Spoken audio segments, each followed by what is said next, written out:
Ibu Kepala Sekolah yang saya hormati, Bapak dan Ibu Guru yang juga saya. Bapak dan Ibu Guru, pada kesempatan yang berbahagia ini, marilah kita panjatkan puji dan syukur kehadirat Allah Subhanahu Wa Taala yang atas perkenannya pada pagi hari ini kita dapat berkumpul dalam rangka sosialisasi dan pemaparan dari CGP Angkatan ke-9. Pada kesempatan ini ada beberapa acara yang akan kita lalui. Yang pertama adalah pembukaan, yang kedua sambutan dari kepala sekolah, yang ketiga adalah pemaparan dari CGP Angkatan ke-9, dan yang terakhir penutup.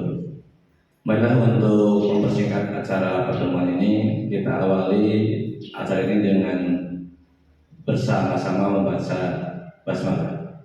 Bismillahirrahmanirrahim. Bapak dan Ibu yang saya hormati, kita menginjak kepada acara yang kedua, yaitu sambutan dari Ibu Kepala Sekolah. Untuk itu kami persilahkan. Terima kasih kepada pengatur acara yang telah memberikan kesempatan waktunya.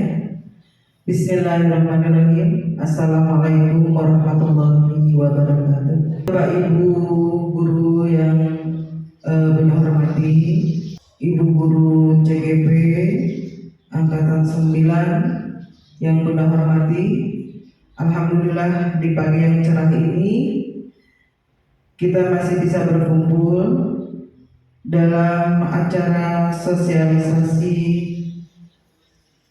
CGP yang sudah menyelesaikan modul 1, yaitu tentang penerapan budaya positif yang dilaksanakan di SMP Negeri 1 Sukasari ini. Yang alhamdulillah di sekolah kita ini, di SMP Negeri Sukasari ini, semuanya semakin maju, bisa merubah hal yang tidak ada menjadi ada. Oleh karena itu, benar terima kasih kepada Ibu Utami Geminastiti SPD yang sedang atau yang sudah menyelesaikan modul 1-nya. Materinya atau yang dibahas yaitu tentang penerapan budaya positif di SMP Negeri 1 Sukasari ini sudah selesai. Yang mudah-mudahan tugas-tugas berikutnya beliau bisa bisa menyelesaikan dengan baik.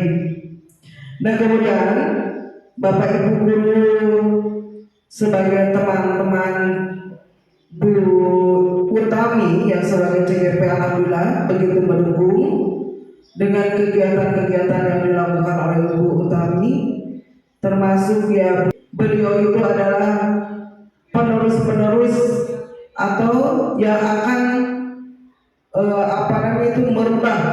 merubah menjadikan sekolah SMP Negeri 1 Sukasari ini menjadi indah, kemudian menjadi baik itu dalam bidang akademiknya maupun dalam bidang eskulnya. Itu yang diharapkan dari sekolah. Yang mudah-mudahan dalam menyelesaikan segala masalahnya itu, khususnya bagi Bu Utami sebagai calon guru penggerak, itu mudah-mudahan beliau tidak mendapatkan kesulitan. Kemudian juga Bu Utami sudah melaksanakan CGP ini. Nah itu saja mungkin sambutan dari Bunda. Mudah-mudahan acara hari ini juga kita mendapatkan kelancaran. Sekali lagi terima kasih khususnya kepada Bu Utami, kemudian kepada Bapak Ibu guru yang sudah menyempatkan waktunya. Mohon maaf jika ada kata-kata yang salah. Wabillahi taufiq wal hidayah. Wassalamualaikum warahmatullahi wabarakatuh. Terima kasih kepada Ibu Kepala Sekolah yang sudah menyampaikan sambutannya, arahannya dalam kegiatan ini. Baiklah, kita menginjak pada acara berikutnya, yaitu pemaparan dari calon guru penggerak Angkatan ke-9, Ibu Utami Geminastiti SPD. Waktu sepenuhnya kami persilakan. Terima kasih. Bismillahirrahmanirrahim. Assalamualaikum warahmatullahi wabarakatuh. Pertama-tama saya ucapkan terima kasih kepada Bunda, Ibu Kepala, Bapak, Ibu Guru. Terima kasih sudah mau menyempatkan waktunya hadir dalam aksi nyata penerapan penerapan budaya positif di SMP Negeri 1 Sukasari. Seperti SPD, Ibu dan Bapak.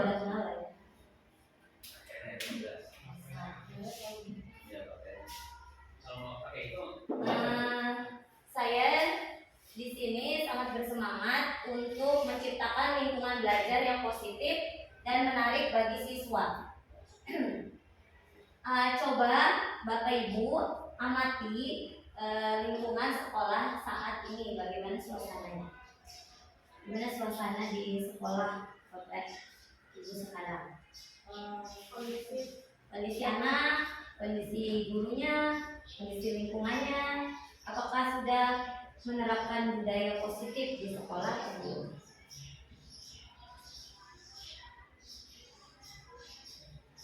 Nah, ini kita renungi bersama ya.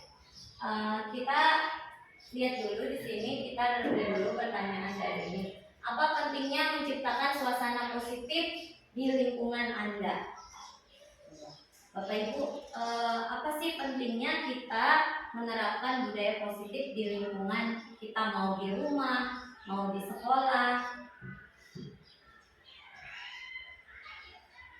Penting nggak menurut Bapak Ibu? Penting ya. Jadi penerapan budaya positif itu penting karena untuk menciptakan kenyamanan ya tentunya. Nah, kemudian sebagai seorang pendidik, bagaimana Anda dapat menciptakan suasana positif di lingkungan Anda selama ini? Bapak Ibu ke anak-anak bagaimana perlakuannya, seperti itu maksudnya. Ya, terus apakah hubungan antara menciptakan suasana yang positif dengan proses pembelajaran yang berpihak pada murid? Ada hubungannya enggak? Ada ya. Jadi kalau kita berlaku nyaman ke anak, memperlakukan anak sesuai kodrat alam dan kodrat zamannya, kan zaman sekarang kodratnya itu anak SMP itu suasananya bermain dan mereka juga sudah melek teknologi seperti itu ya. Nah, di dalam budaya positif modul 1 ini ada 7 inti budaya, konsep ya, inti budaya positif. Yang pertama, perubahan paradigma belajar. Bagaimana ketika kita merubah pemikiran kita, belajar itu tidak harus kaku ya, tapi belajar itu harus menyenangkan dan harus berpihak kepada murid. Kemudian ada nilai-nilai kebajikan. Bapak Ibu pasti tahu ya nilai-nilai kebajikan itu apa saja. Saya di sini bukan bermaksud untuk mengajari, tetapi saya hanya ingin berbagi saja. Kemudian 5 kebutuhan dasar manusia. Ya, ada 5 kebutuhan dasar manusia. Apa sih 5 kebutuhan dasar itu? Nanti kita akan bahas. Kemudian motivasi perilaku manusia. Kemudian ada posisi kontrol guru, ada keyakinan kelas, ada segitiga restitusi. Nah, dari 7 ini ada kata-kata yang asing di dalam pemikiran Bapak Ibu. Ada yang baru? Apa itu? Segitiga restitusi. Ya, segitiga restitusi ya. Nah, ya nanti kita akan mempelajarinya. Kita ke perubahan paradigma belajar ya. Paradigma belajar itu seperti apa? Di dalam modul 1 ini tentang penerapan budaya positif, tentunya di mana pembelajaran itu harus, kan sekarang ada profil pelajar Pancasila. Jadi harus menciptakan bagaimana lingkungan itu bisa mewujudkan profil pelajar Pancasila seperti itu. Di sini ke pembelajaran itu harus berdiferensiasi atau pembelajaran yang sesuai dengan kebutuhan murid ya. Nah, di sini ada profil pelajar Pancasila, ada beriman, bertakwa kepada Tuhan Yang Maha Esa dan berakhlak mulia, kemudian berkebinekaan global, gotong royong, mandiri, benar kritis dan kreatif. Nah, di sini merubah paradigma stimulus respon ke pendekatan teori kontrol. Sekarang saya ingin Bapak Ibu mempraktekkan berpasangan ya. Ada pasangannya Bapak Ibu. Nah, yang sebelah kanan saya tangannya ke atas. Yang sebelah kanan ke atas tangannya. Nah, yang sebelah kiri tangannya di bawah. Dah, tangannya ke atas di kepal. Di kepal. Nah, turunkan ke bawah. Nah, pasangannya sebelahnya coba Bapak dan Ibu paksa ibaratkan temannya ini sedang menggenggam barang yang sangat berharga, ya. Coba paksa atau intimidasi atau rayu atau diiming-imingi sama Bapak Ibu supaya temennya mau membuka genggaman tangan. Coba Bu Eva, silakan rayu Bu Epi atau diintimidasi atau dimarahin atau diapain. Bu Epi, yang digenggam tangan Bu Epi itu adalah barang yang menurut Bu Epi berharga. Silakan Bu Ida juga bisa seperti itu atau Pak Mail. Silakan. Coba saya kasih waktu sekitar 2 menit ya. Bisa dibuka atau tidak? Silakan. 1, mulai ya. Bapak berpasangan silakan Pak. Ya, sama Ibu. Ibu kepala mau ikutan? Sama Bu Lelis? Bunda mau ikutan? Ya, silakan. Silakan, sudah siap? Bapak Ibu sudah siap? Oke.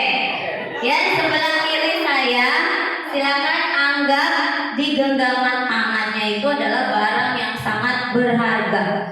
Nah, teman sebelahnya tugasnya itu mengintimidasi boleh, merayu boleh, mengiming-imingi kasih uang, kasih kue, yang penting bisa terbuka tangannya. So, silakan saya kasih waktu 2 menit. 1, 2, 3, mulai.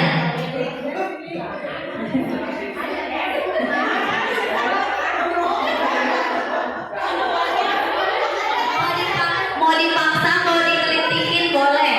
Mau dipaksa, mau dikelitikin boleh. Bisa kebuka gak apa-apa. Berarti bisa kebuka berarti kalah. Nah, ayo. Sudah terbuka. Pak Mayu sudah terbuka ya. Ayo, siapa yang belum terbuka? Waktunya berapa menit lagi?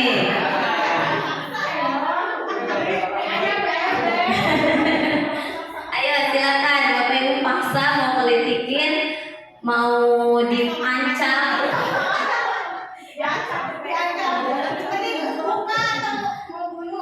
Aduh, sampai bunuh. Aduh, bahaya Ibu Putri ya. Oke, sudah Bapak Ibu? Nah, kebuka tidak? Tidak, gagal. Gagal. Coba kebuka Pak Mail. Oke, saya mau tanya dulu ya sama yang terbuka tangannya. Oke, bagaimana kenapa alasan Bapak membuka kepala tangan? Karena saya orangnya suka berbagi walaupun barang berharga sekalipun. Kasih tepuk tangan dulu. Jadi suka berbagi katanya. Oke, sekarang yang tidak mau dibuka, coba siapa yang gini ya? Ibu aja. Silakan Bu. Kenapa? Karena barang ini termasuk paling berharga ya, orang lain tidak boleh memiliki, hanya saya aja yang bisa. Ya. Terima kasih Bu dan Pak Mail. Sekarang kita tanya perasaan temannya yang tidak bisa membuka. Siapa ya? Perasaannya tidak bisa membuka kepala tangan. Karena kecewa nggak bisa kebuka karena dia sangat rahasia.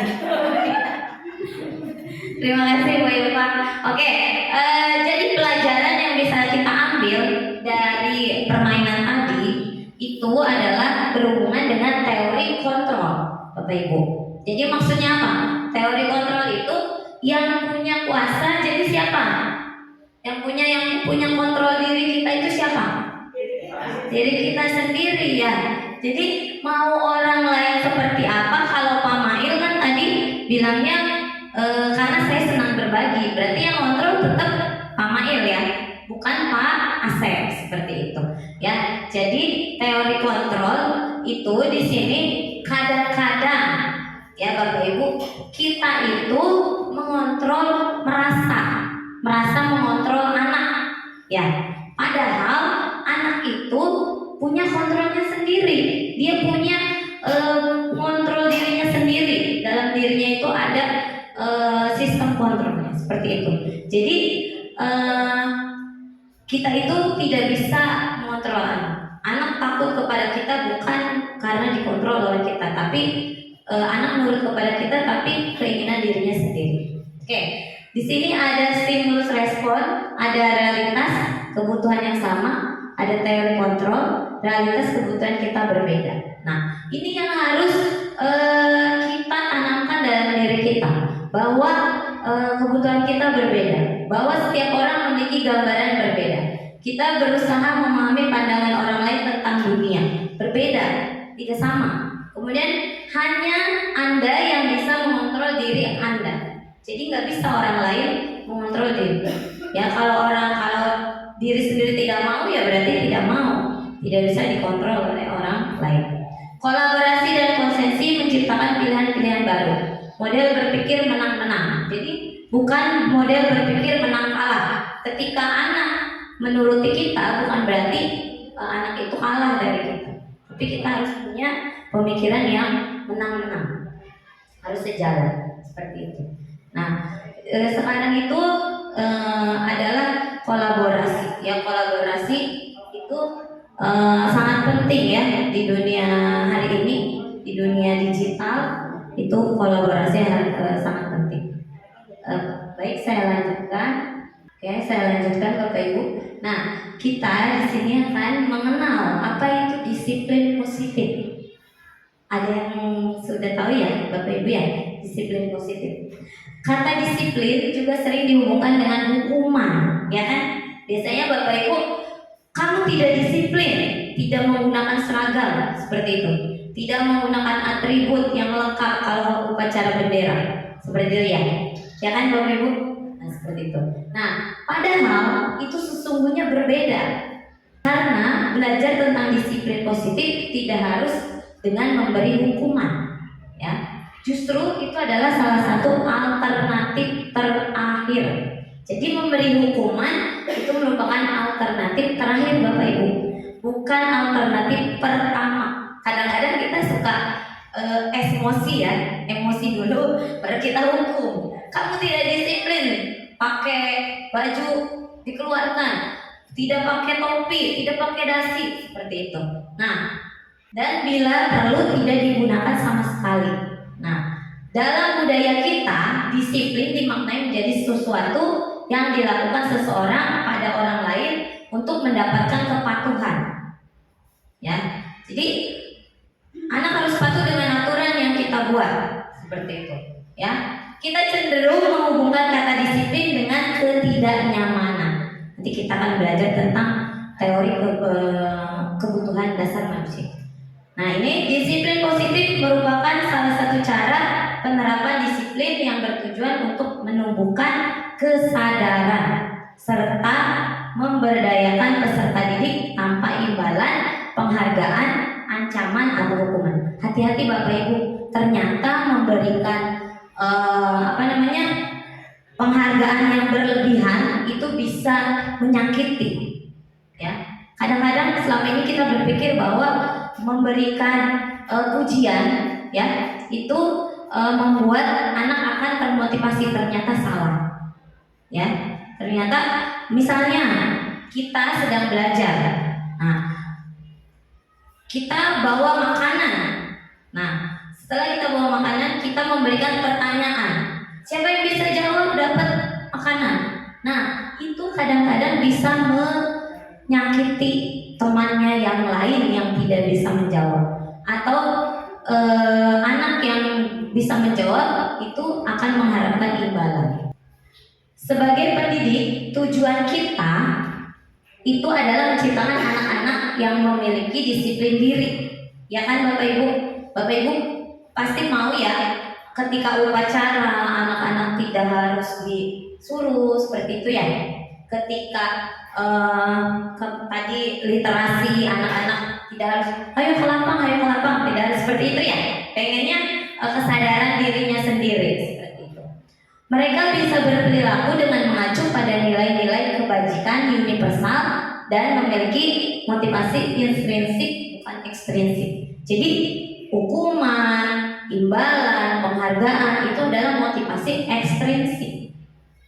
Tapi anak-anak itu harus memiliki motivasi intrinsik yang ada di dalam diri kita.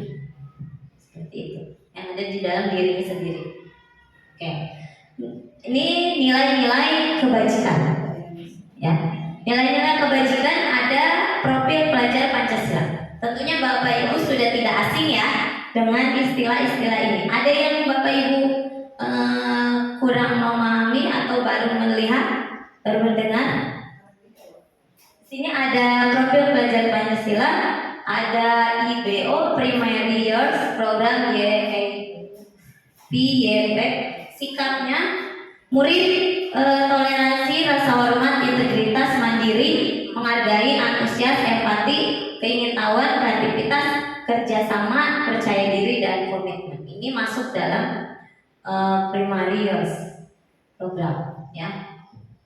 Nah, profil pelajar Pancasila tadi sudah Bapak Ibu sudah tidak asing ya dengan beriman, bertakwa kepada Tuhan Yang Maha Esa dan berakhlak mulia, mandiri, bernalar kritis, berkebinekaan global, gotong royong dan kreatif.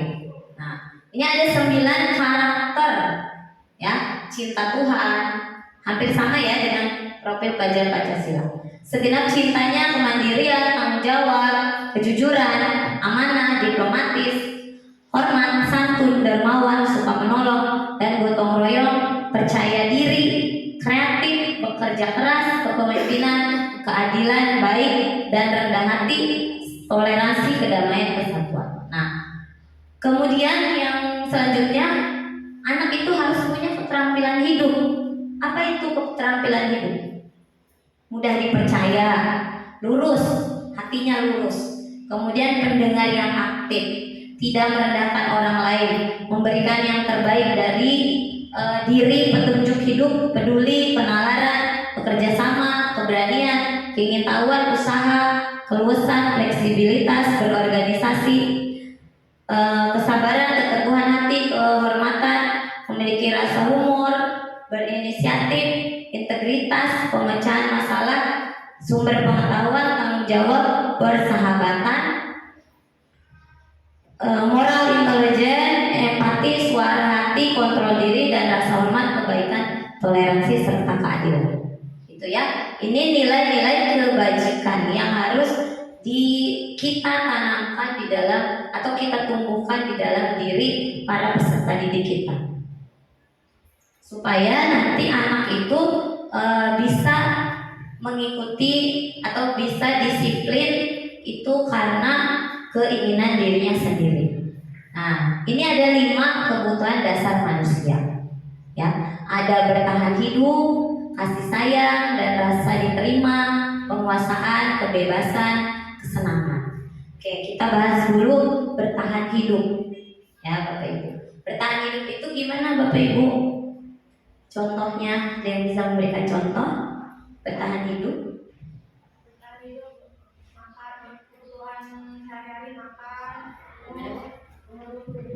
Memenuhi kebutuhan sehari-hari seperti makan, minum, tidur. Ya. Terus bertahan hidup ya, itu utama ya. Ya, Bapak Ibu, anak-anak juga sama dengan kita. Kemudian kasih sayang dan rasa diterima. Nah, rasa diterima itu seperti apa, Bapak Ibu? Rasa diterima itu seperti apa, Bapak Ibu? Dihargai sama teman, tidak dibully, mungkin itu salah satu bentuk kasih sayang dan rasa diterima buat siswa. Terima kasih. Ya, jadi rasa diterima itu diberikan kasih sayang, peduli, ya seperti itu. Terus rasa kasih sayang tidak dihakimi, seperti itu ya. Jadi kita tidak menghakimi atau memberikan label anak itu anak nakal, anak yang ya. Jadi penguasaan itu misalnya tentang harga Ya, anak punya harga diri kan ya Bapak Ibu ya.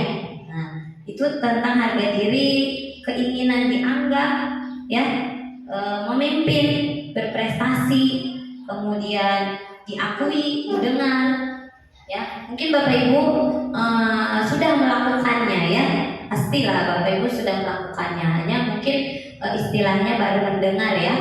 Nah, kemudian saya yakin dan percaya Bapak Ibu di SMP Sukasari ini sudah melakukan mengetahui 5 kebutuhan dasar manusia.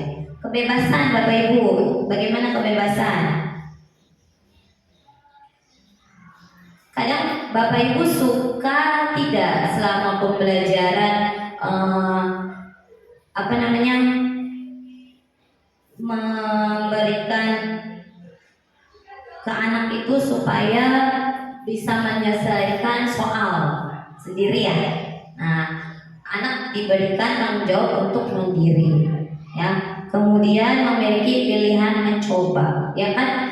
Kamu belum bisa, kamu kerjakan dulu soalnya, nanti kita bahas. Biasanya seperti itu ya. Nah, jadi mencoba hal-hal yang baru, misalnya pembelajaran proyek, misalnya seperti itu. Nah, kemudian mampu mengendalikan dirinya. Misalnya anak yang dominan di kelas itu kita gantian yang bertanyanya ya, tidak harus anak yang itu saja, seperti itu. Nah, kemudian kesenangan Bapak Ibu. Kesenangan gimana Bapak Ibu? Kesenangan? Kalau kita sebagai manusia, kalau kita senang apa ya? Tertawa, bahagia ya. Nah, main, bermain, terus apa lagi? Shopping, bener-bener. Jadi pokoknya kesenangan itu yang berhubungan dengan kebahagiaan. Tertawa, mendengarkan humor, atau kita melakukan hobi kita, itu juga. Sama dengan anak ya, anak juga kebutuhan dasarnya itu salah satunya itu, ya, sama dengan kita. Ada bermainnya. Oke, lanjut.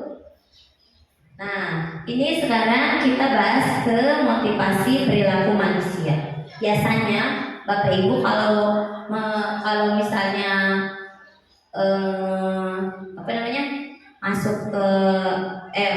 masuk ke kelas, motivasinya apa Bapak Ibu? Motivasi mengajar. Kalau sedang ada jam itu motivasinya apa? Hah? Motivasinya Rasa tanggung jawab. Motivasinya itu berarti kesadaran ya, kesadaran diri sendiri. Nah, di sini ada 3 motivasi perilaku manusia. Yang pertama, untuk menghindari ketidaknyamanan atau hukuman tadi. Ya, jadi saya melakukan ngajar itu biar tidak ditegur oleh kepala sekolah gitu ya. Tapi saya yakin dan percaya Bapak Ibu guru di sini mah tidak seperti itu ya. Jadi dengan rasa tanggung jawab. Kemudian saya mah pengen kelihatan sama kepala sekolah, jadi saya harus rajin, enggak ya? Ya Bapak Ibu ya. Nah, untuk mendapatkan imbalan atau penghargaan dari orang lain katanya. Jadi motivasinya. Kemudian yang ketiga ini yang bagus nih, untuk menjadi orang yang mereka inginkan dan menghargai diri sendiri dengan nilai-nilai yang mereka percaya. Jadi tadi penuh dengan rasa tanggung jawab itu masuknya ke sini Bapak Ibu. Bapak Ibu punya motivasi yang ini seperti itu. Kalau yang 2 ini itu motivasi ekstrinsik dari orang lain. Kalau ini dari diri sendiri, dari dalam diri sendiri. Oke, kita lanjut Bapak Ibu. Hukuman, konsekuensi, dan restitusi. Nah, ini yang tadi ya, Bapak Ibu, apa sih itu restitusi ya? Jadi ini ya, kalimat asing. Sebenarnya ini tidak asing Bapak Ibu. Bapak Ibu sudah melakukannya, hanya Bapak Ibu tidak tahu istilahnya, baru mendengar. Mungkin sama. Saya juga sebelum mengikuti pendidikan guru penggerak modul 1 ini, saya juga tidak tahu apa itu restitusi Bapak Ibu. Oke, kita akan bedah satu-satu. Hukuman itu biasanya tidak terencana tiba-tiba murid tidak tahu apa yang akan terjadi, dilibatkan bersifat satu arah berupa hukuman fisik atau psikis. Ya, hukuman misalnya seperti ini. Ada anak yang datang terlambat, langsung kita bilang, kamu terlambat, push up, seperti itu ya kan? Saya juga mungkin sebelum mengetahui ini pernah melakukan itu. Sebelum mengetahui penerapan budaya positif, saya pernah melakukan itu sebagai memberikan hukuman. Kemudian konsekuensi, beda Bapak Ibu, konsekuensi dengan hukuman. Ya, konsekuensi ini terencana, disepakati sesuai peraturan murid, tetap dibuat tidak nyaman. Sikap guru selalu memonitor murid. Contohnya seperti ini Bapak Ibu, konsekuensinya. Kamu kan tahu terlambat berarti kamu mendapatkan hukuman, ya kan? Kalau ini tadi langsung, kalau ini ditanya dulu anaknya tapi diberikan hukuman. Nah, kalau restitusi itu proses menciptakan kondisi bagi murid untuk memperbaiki kesalahan. Proses kolaboratif yang mengajarkan murid untuk mencari solusi sendiri. Jadi bukan kita yang mencari solusi. Misalnya anak kesiangan, seperti ini. Kamu kenapa kamu kesiangan terus? Nanti besok itu harus lebih pagi ya datangnya. Nah itu berarti memberikan solusi kepada anak. Tapi kalau kita melakukan restitusi Bapak Ibu, kita tidak memberikan solusi. Kita hanya memancing anak untuk memberikan anak itu solusinya sendiri seperti itu. Oke, lanjut ya Bapak Ibu. Nah, posisi kontrol itu ada 5: penghukum, pembuat rasa bersalah, teman, pemantau, manajer. Ya, Bapak Ibu, kira-kira Bapak Ibu ada di posisi yang mana? Sebagai penghukum, pembuat rasa bersalah, teman, pemantau, atau manajer? Gak tahu, bingung ya? Oke, kita akan lihat. Nah, contoh posisi kontrol guru sebagai penghukum. Biasanya ya, nada suaranya tinggi, bahasa tubuh, mata melotot, ya, matanya melotot, terus jari menunjuk seperti itu, ya. Seorang penghukum bisa menggunakan hukuman fisik maupun verbal. Orang-orang yang menjalankan posisi penghukum senantiasa mengatakan bahwa sekolah merupakan sistem atau alat yang dapat lebih menekan murid lebih dalam. Contoh gini, patuhi aturan saya atau awas, gitu, ya. Patuhi aturan, misalnya kamu selalu salah saja dengan matanya melotot. Nah ini berarti masuknya ke sini, ya. Terlambat lagi, pasti terlambat lagi, selalu datang terlambat. Kapan bisa tepat waktunya? Gitu. Jadi matanya melotot, nadanya tinggi, seperti itu Bapak Ibu. Nah ini posisi sebagai penghukum. Oke, nanti kita lihat Bapak Ibu ada di posisi mana. Ya. Kemudian pembuat merasa bersalah. Biasanya nih nadanya itu halus, tapi nyelekit Bapak Ibu, seperti itu. Nah biasanya akan dirangkul dulu, seperti itu.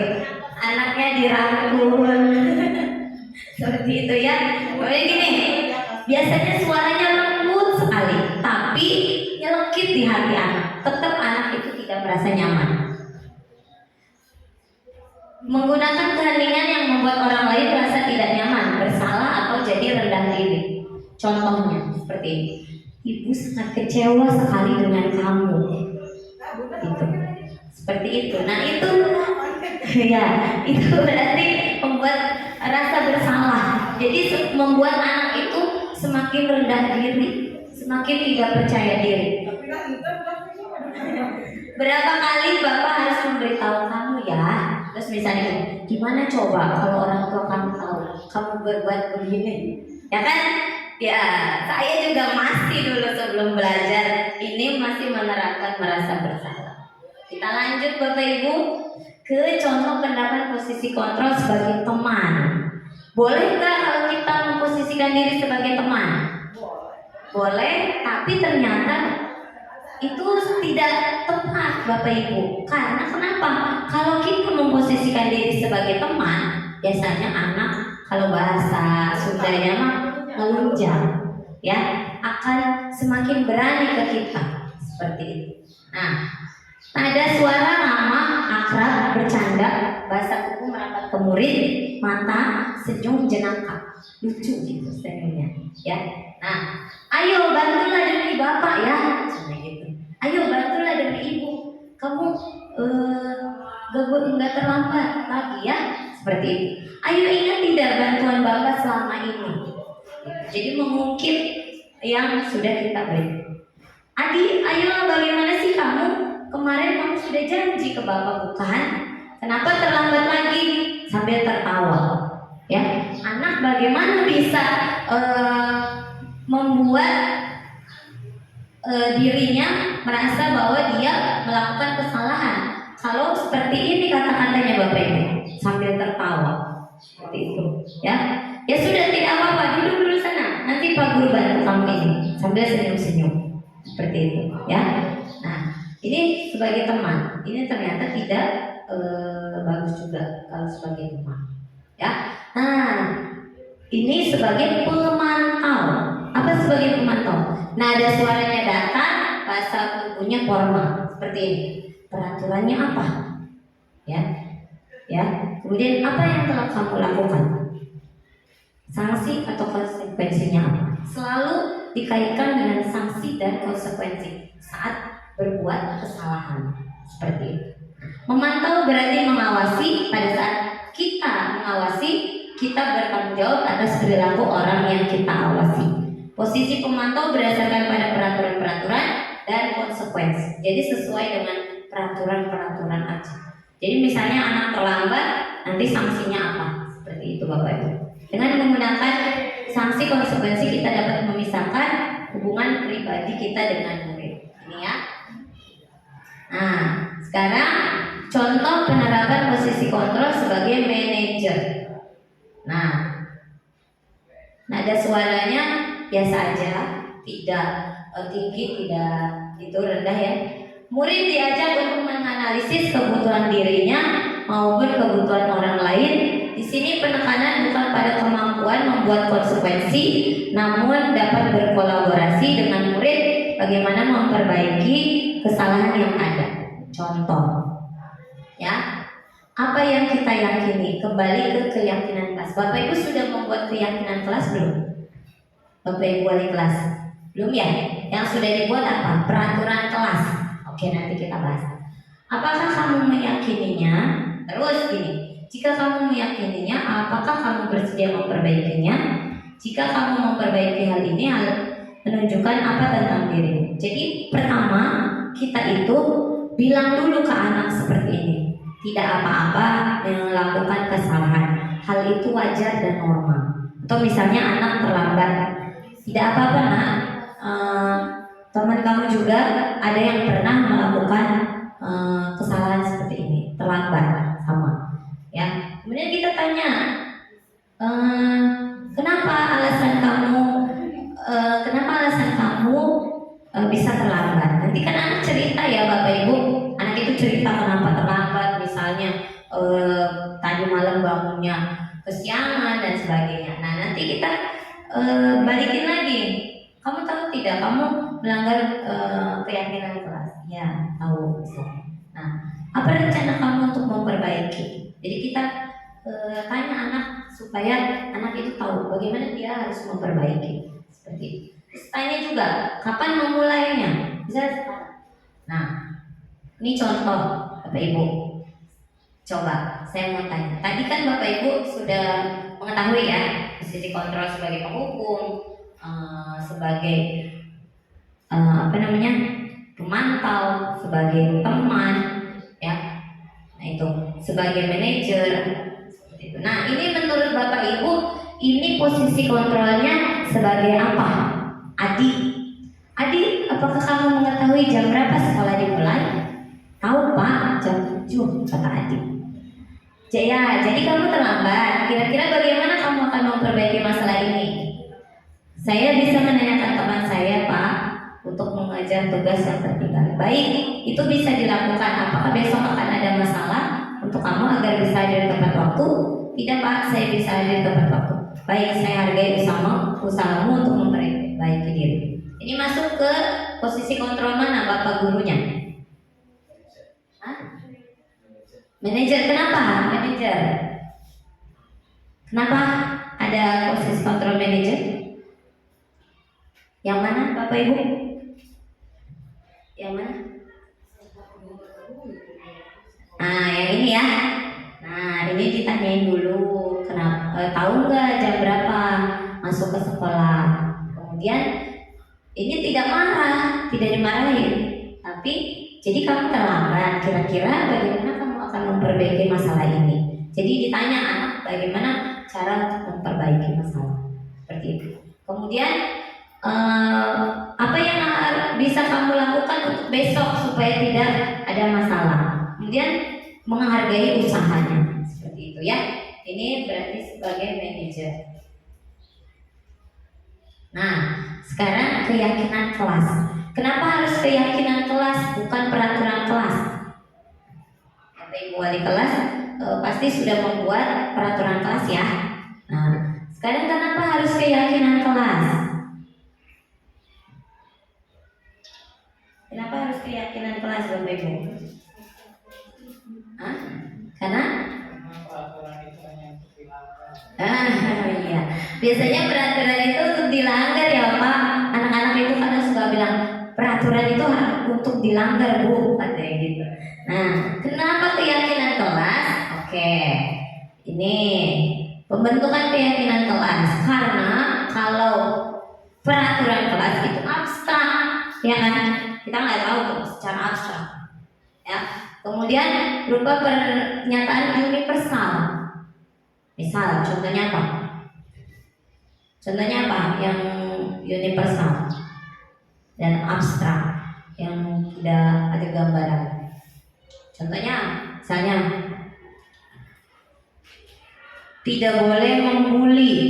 Nah, itu padahal bisa kita ubah kalimatnya menjadi kalimat yang positif. Dibuat dalam pernyataan universal, dibuat dalam pernyataan positif. Kalau keyakinan kelas ya, sedikit saja kalau keyakinan kelas supaya mudah diingat. Kemudian sesuai dengan kondisi kelas dan sekolah sehingga mudah diterapkan. Semua warga sekolah dilibatkan saat membuat keyakinan kelas. Jadi anak itu dilibatkan untuk membuat keyakinan kelas. Seperti itu. Oke, kita lanjut. Nah, ini yang tadi Bapak Ibu Bapak Ibu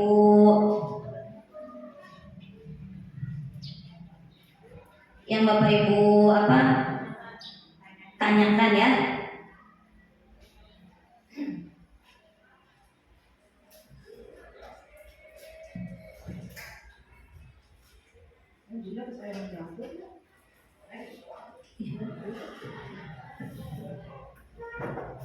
Nah, ini ada segitiga restitusi. Langkahnya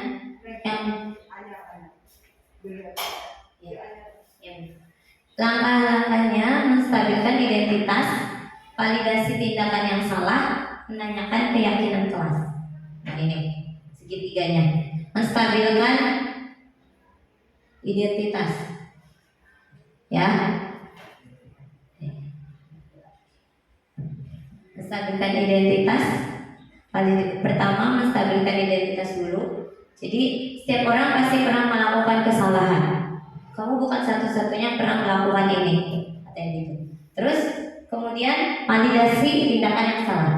Kamu tentu punya alasan. Jadi kita tanya, anak itu alasannya apa melakukan itu? Adakah cara yang lebih efektif untuk mendapatkan apa yang kamu butuhkan? Kemudian menanyakan keyakinan kelas. Apa yang telah kita sepakati? Kamu yang menjadi orang yang seperti apa? Seperti itu. Bunda, terima kasih banyak. Ini Bapak Ibu ada contoh penerapan kasus 1 dan kasus 2, penerapan restitusi.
Bapak Ibu, dari 10 poin itu kita rubah jadi kalimat positif. Baik Bapak Ibu, itu ya tadi proses proses membuat keyakinan kelas. Nah, kemudian kita akan melakukan refleksi. Baik Bapak Ibu, pemaparannya sudah selesai, kita akan melakukan refleksi. Kita jawab bersama saja ya Bapak Ibu. Perasaan saat ini itu seperti apa? Perasaan Bapak dan Ibu saat ini setelah melihat pemaparan dan mendengarkan pemaparan budaya positif. Ada yang kita jawab bareng-bareng aja ya Bapak Ibu. Rasanya bagaimana Bapak Ibu?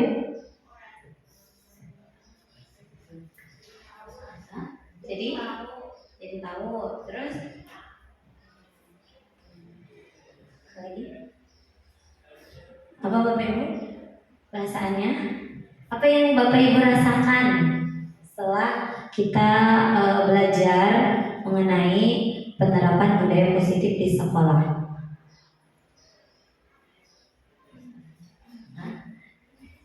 Susah diungkapkan, iya susah diungkapkan. Jadi perasaannya mungkin jadi tercerahkan kali ya. Jadi tahu oh budaya positif itu seperti ini, oh kebutuhan dasar manusia seperti ini, motivasi seperti ini, kemudian restitusi itu seperti ini, keyakinan kelas seperti ini. Nah, setelah mengikuti diseminasi, saya jadi paham tentang restitusi. Terus apa lagi?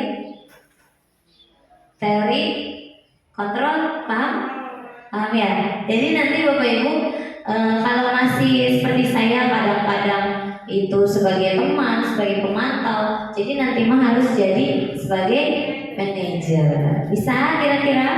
Harus bisa. Ya, saya juga sedang menerapkan sedikit-sedikit. Kemudian target saya selanjutnya apa? Target kedepannya akan menerapkan restitusi ya, dan posisi kontrolnya sebagai manajer. Baik Bapak Ibu, terima kasih banyak atas kehadirannya dan waktunya untuk hadir walaupun ada jam pelajaran ya, sebagian yang ada jam pelajaran. Terima kasih, salam dan bahagia. Saya kembalikan ke moderator. Terima kasih kepada pembicara yang sudah memaparkan berbagai macam hal berkaitan dengan budaya positif sekolah ya. Dan mudah-mudahan setelah kita memperhatikan, kita menyimak, untuk kedepannya jadi bahan bagi kita untuk melangkah yang mudah-mudahan melangkah ke arah yang lebih baik lagi. Bapak dan Ibu yang saya hormati, acara demi acara sudah kita lewati dan sampai kepada acara yang terakhir, yaitu acara tutup. Marilah kita bersama-sama tutup acara ini dengan membaca hamdalah. Alhamdulillah.